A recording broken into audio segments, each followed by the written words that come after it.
Dear property sales personnels, we are happy to present to you our weekly exciting bulletin specially sourced and adapted for real property professionals like yourself. Okay, there are valid reasons to be happy and be joyful. According to the uptrend, the COVID-19 has scaled down and developers, contractors, and buyers are willing to spend money to own or rent property.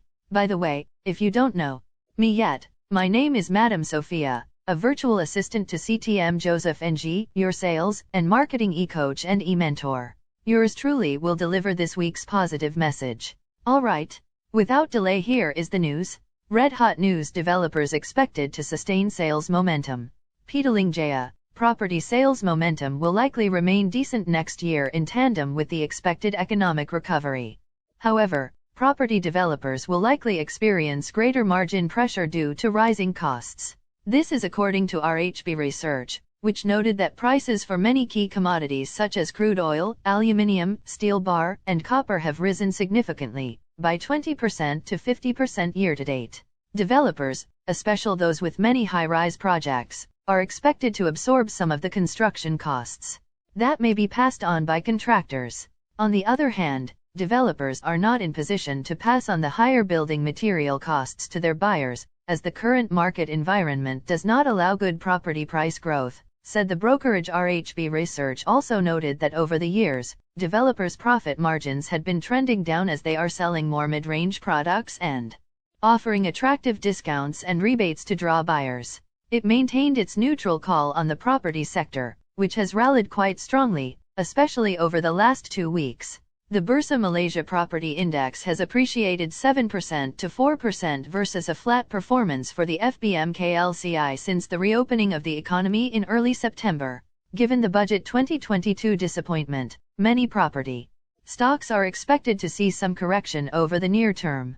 The sector is currently trading at 64% discount to revalued net asset value from 68% in late August, said RHB Research. The research house's top pick remains Matrix Concepts Holdings BHD, given its consistent earnings and dividend delivery. RHB Research said property developers might now be somewhat conservative with property sales growth in 2022. It added that the impact of Cukai Makmur, prosperity tax, may be difficult to quantify for now, but it opined that the impact should be relatively manageable. The research house said developers may be less affected by the imposition of the proposed one-off Cukai Makmur announced in Budget 2022, as most typically have many entities within the group. If the special tax is imposed at entity level, we believe these entities will unlikely be subjected to the tax, given the Rm 100 million threshold level, it said.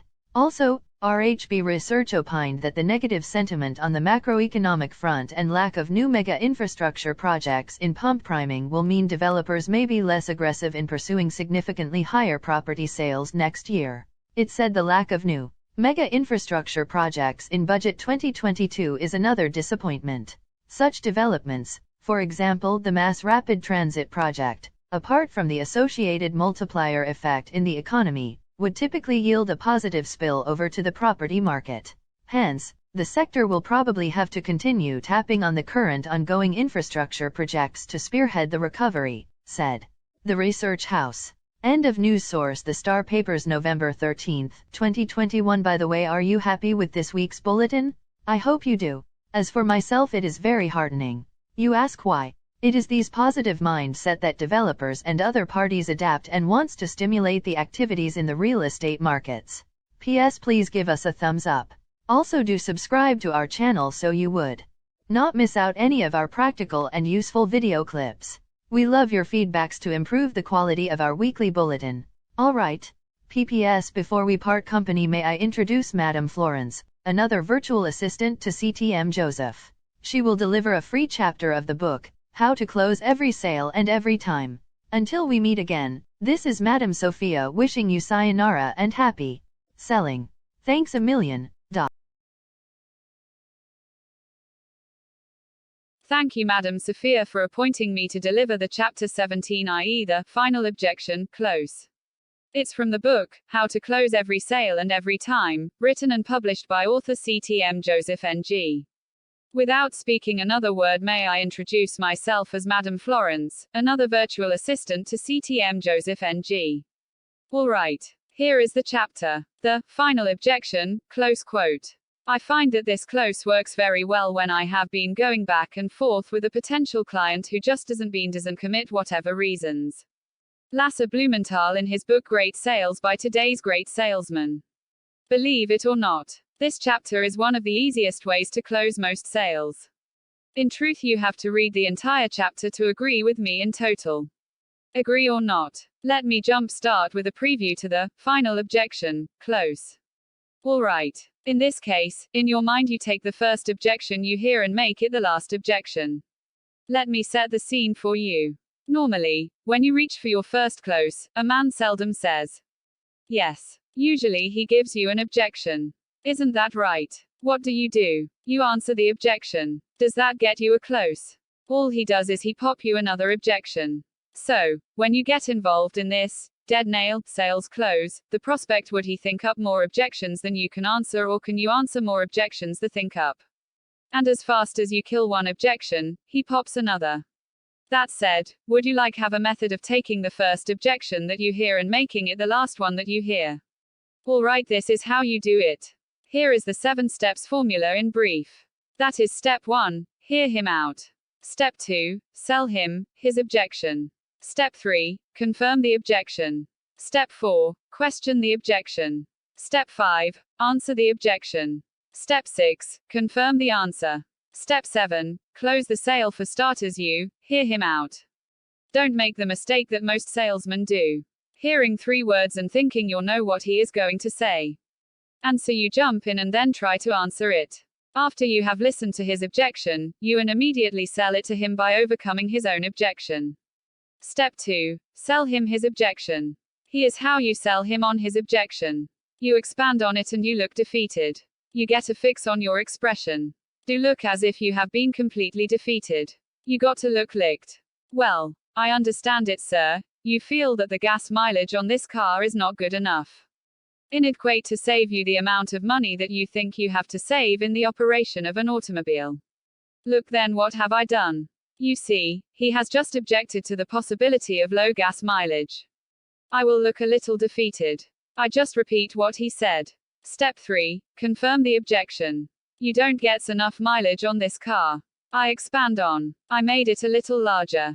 I looked a little bit licked. Then I want to confirm. Step 4, question the objection. You say that's the only thing standing between us. Isn't it? You mean if it wasn't for this gas mileage thing, you will go along with me today? Is that right? If he says, yes, he is buying. Instantly you looked a little bit defeated. He now says, yes, because the prospect doesn't want to hurt your feeling. Honest, he doesn't want to do that. He says, yes, that's right, if it's for that mileage, I will go along with you on that car. All you have to do is to look more defeated. Look rejected. I like the car, and watch the prospect instantly. He will tell you all about it. Again he says, I like the car. He will get right in there. He will grab this bait, if you just look defeated. Now what's the next thing you do? You question him. You reconfirm by getting him to agree that this was the only thing standing between you and him. And you question it by asking, and again, you take the blame. Just to clarify my thinking, sir. Why do you feel this is impossible in terms of petrol mileage? Then you shut up. Should you ask again about this objection that he just gave? What are you going to gain? Answer. So, you will find out the real objection. Ask yourself. Anything you might gain from that. Whether is prejudice or fact, here's what happened. When the would-be buyer tries to explain this petrol mileage thing to you, one of these things will happen. He does explain it, and now he is hooked on this firm order. Of course, I am assuming you can answer the objection on the petrol mileage, or you will be in real trouble. In the process of trying to explain it, he may pop the real objection. In my own experience, in the process of explaining, it looks stupid even to prospect because it didn't make sense to him anymore now. But he has told me that this is the only reason that is getting in the way. Step 5, answer the objection. By the way, the prospect goes from here. Well, let's assume that he confirms himself this objection. Then, what do? You simply answer it. Step 6, confirm the answer. After you have satisfied him, you sell him by saying, would that complete settle that, doesn't it? Step 7. Close the sale. At this juncture you close with a strong confirmation. Sir, by the way, what did you say was your correct mailing address, and when shall we make the delivery? Where else can he go from here? He has already told you that this was the only thing standing between you and himself. And, earlier said, he has told you about it very enthusiastically. He can't back down, he has to buy. Are you enough of an actor to make this work? If you are, it's worth learning to act this way to close the sale. Summary: to condense this chapter in a nutshell, we must remember the first objection you hear and make it the last objection. You must avoid having the prospect to think up more objections. Finally, do take heed of the 7 steps. That is: step 1, hear him out. Step 2, sell him his objection. Step 3, confirm the objection. Step 4, question the objection. Step 5, answer the objection. Step 6, confirm the answer. And step 7, close the sale. Are you happy with this concise version to the chapter? You should. The last paragraph is most important, I must say. Conclusion: therefore, do allow me to close this chapter 17 with my paraphrase quote of Kerry Johnson. According to him, the final objection close is when informed any objections you will sever all with them. Many prospective clients at this stage will suddenly feel like buying. Having talked to them this far, I think such people need and want the product.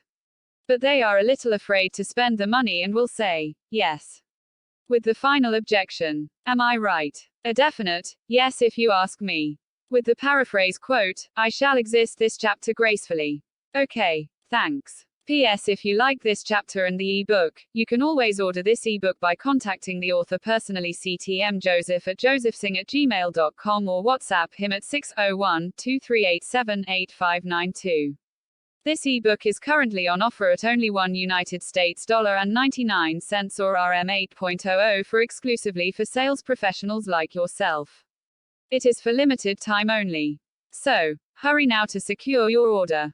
Yes.